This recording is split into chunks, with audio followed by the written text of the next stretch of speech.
It appears that Keir Starmer is not afraid to make choices that will have the worst conceivable effects on this nation right now.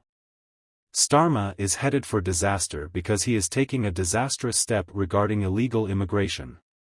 We will talk about this in today's video and go over all the most recent news from across the nation, but first, please hit the like button, subscribe to the channel, and join our rapidly expanding community. Just a quick note to let you know that we have new Stuck Farmer t-shirts available on our store. You can get them right now at british.com or by clicking the link in the description. The Home Office has stated that it is investigating ways to increase the number of migrants it can accept after Keir Starmer promised to close the Essex facility. The Prime Minister had promised to close RAF Wethersfield, which now houses about 540 migrants, along with the BBY Stockholm barge and RAF Scapton in Lincolnshire in July after the site was used to house Channel crossing asylum seekers, but the continuous increase in Channel crossings has complicated his once implicit plan. James, whose Braintree seat covers RAF, deftly argued against the most recent development in the RAF Wethersfield saga, pointing to the site's distant location and poor infrastructure. Wethersfield stated that the inability of the workers to destroy the gangs or stop the boats should not be used as justification for packing Wethersfield with people.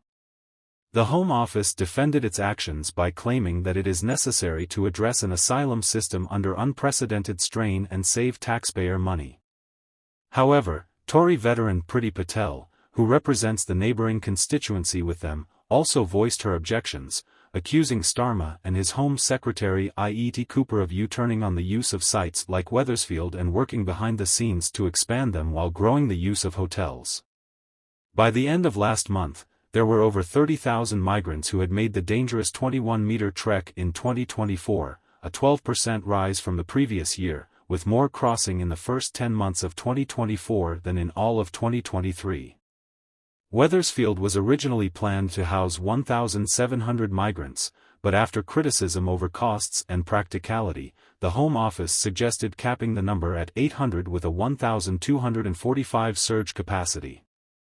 In April, the site received planning permission under a special development order with 27 conditions. There are still 8 conditions that need to be met, 4 of which are connected to the 800 migrant cap. The goal of the Home Office is to release all conditions as quickly as is practically possible. Alan Mackenzie, the local residents chair the Fields Association, voiced reservations regarding the site's suitability, claiming that 2 prior Home Secretaries were aware of the Wethersfield's isolation causes so many issues that it is inappropriate for a prison or an asylum center. As the government has stated that the facility has also been considered by the Ministry of Justice as a potential location for 2 super jails to address prison overcrowding, Mackenzie added that it would be foolish to repeat the same mistake by increasing numbers there and that the government should work to close the asylum center there as soon as possible. They really don't want to stop illegal immigration, do they? What are your thoughts on this? Please share your thoughts in the comments section of other news articles. A Home Office spokesperson stated that we have taken immediate action to restart asylum processing and are delivering a major boost in returns to remove people with no right to be in the UK. Nigel Farage has criticised Keir Starmer and Rachel Reeves for declaring war on small family farms in the wake of Labour's inheritance tax raid, saying it will ruin rural communities. One significant modification to the existing regulations was the capping of farmers' inheritance tax relief at $1 million, which was part of Rachel Reeves' budget last Wednesday. Farmers who are asset-rich but cash-poor. In a new, slickly filmed video posted on X, the Claren MP visited a farm in his constituency and spoke to a farmer who would be impacted by the Chancellor's new budget. He said that farms will have little to no scope to pay inheritance tax bills from farm income, meaning that a sale of land and machinery would have to be made to cover the bill when the landowner dies. As a result, thousands of small family farms are likely to be broken up to the point they are no longer viable, destroying the British countryside and deteriorating the country's food security. I recently arrived at a 300-acre family farm that is in its 3rd generation, with 2 or 3 houses, outbuildings, etc. The budget has been the biggest shock for the farmer here, the Reform UK leader said, adding that Labour doesn't get the situation of family farms. James Martin, who I will speak with shortly, is in a really troubled state. The budget's biggest shock was the inheritance tax on farmland that has been passed down through the generations. Overnight, Elon Musk made a strong statement to the Labour Ministry, asking Martin to refrain from doing this and abandon British farmers. This is a family farm, so you end up in a situation where you have to deal with what you'll have to do when you inherit. Martin said, "Well, obviously I'll have to get some sort of advice from someone. I don't think you can actually talk to anyone right now because I imagine phone lines are pretty busy, but obviously I need to look into it.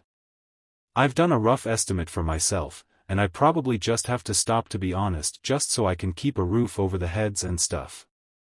Farage went on to say that Martin would have to pay more than $1 million in inheritance tax due to the changes to inheritance tax on a farm that is essentially not making much money.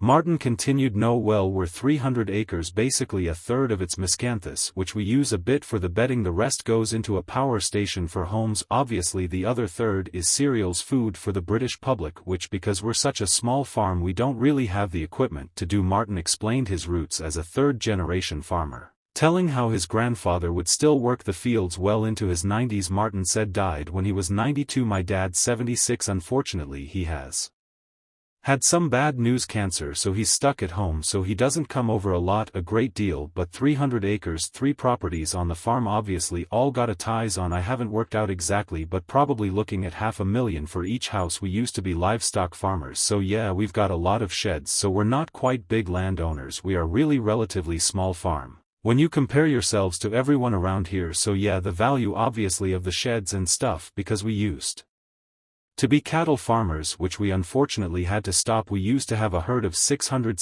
cattle here, but the stuff we had to follow, it was very hard to actually make some money doing that, especially obviously to support 2 families." He continued, "We work our socks off for it to try and keep all the families running. It doesn't pay enough for me to have a normal life. I work 120 hours a week on call to make up for my contract with the fire station. However, this isn't 120 hours per month.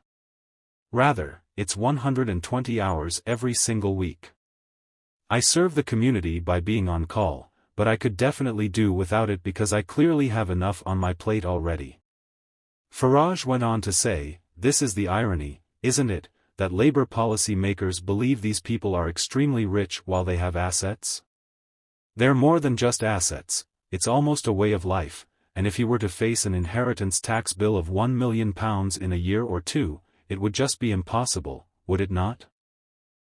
Martin replied, No, we've obviously trying to make ourselves bigger, tried to beat yourselves like you do. So some of the land we bought, obviously all the 300 acres we got here, is actually security for the mortgage, so I can't turn around and say, you know what, we're going to sell a couple of these fields and give it to the government, because it's owned by someone else, the security for the land, so I'd probably have to sell all that first to pay the mortgage off and then sell whatever I got left to pay the inheritance tax. To be honest," Farage said, "well, I'll tell you what, I think the government has got this wrong. They don't understand the circumstances of family farms like this at all. They don't get it, and I think we've got to try and put as much pressure as we can on the government to change this, because as it is, it's going to wipe out a huge number of traditional family farms all over this country. I think it's wrong at every level." James, thank you for sharing your story with us.